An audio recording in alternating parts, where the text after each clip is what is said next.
If you do get to the ocean, take a swim. Stand in the foam of the breaking waves, watching the sun disappear into the ocean, and take it in. I had innocently started using drugs when I was 17 years old. I don't know when it happened, but at some point it was no longer fun to take them, but I needed to take them. I was out of town. I had $1,500 cash in my pocket, and since I was from out of town with money in my pocket, they thought I was coming down here to sell drugs or I had purchased drugs. So that's why I ended up remaining in the jail for 24 months. So I've always thought, I can't sing a lick, I can't play a note or sing keys, or I don't understand any of that. But I can write. I've been going in for about 2 years now to read poetry with some of the people who are in jail in the Monroe County Jail in Bloomington. And I do that with New Leaf, New Life.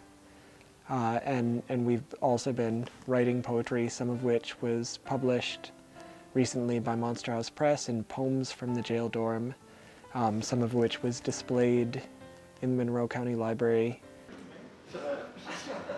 He's wearing knives up her eyes. And I just like the idea of people getting to do something that is calming and also hopefully fun. There's a lot about the experience of incarceration I imagine that is decidedly unfun, and I don't think that's necessarily helpful for the people who are going through it.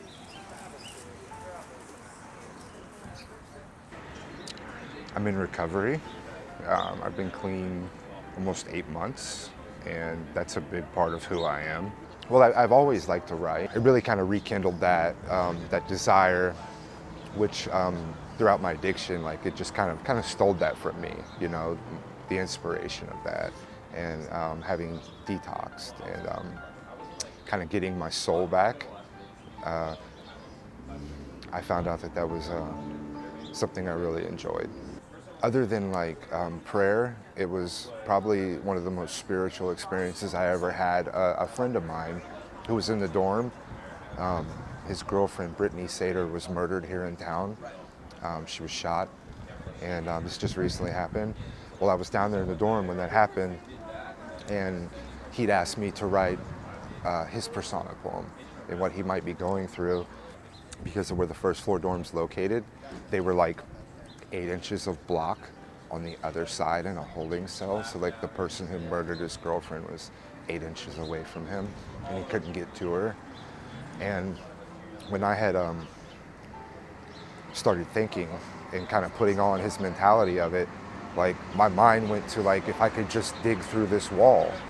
And I've never got into someone's head or heart and kind of put on their feelings ever.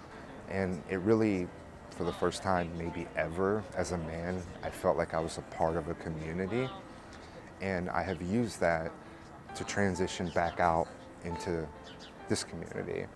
I have young children, and knowing that they will be growing up in this community, I'd like to do my part to make this community as good as it can be, and the people who are in jail are community members. They are from here, and they will return to this community as soon as they're let out. And not that what I'm doing will necessarily change all that much, but a tiny bit of feeling like someone values your time and values what you have to say enough to try to distribute it to the world might make someone feel like the time they spent wasn't totally wasted. Bloomington's a very compassionate community, and thank God for that.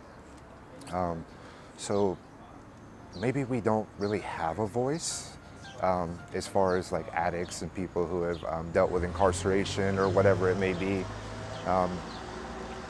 So it's about time.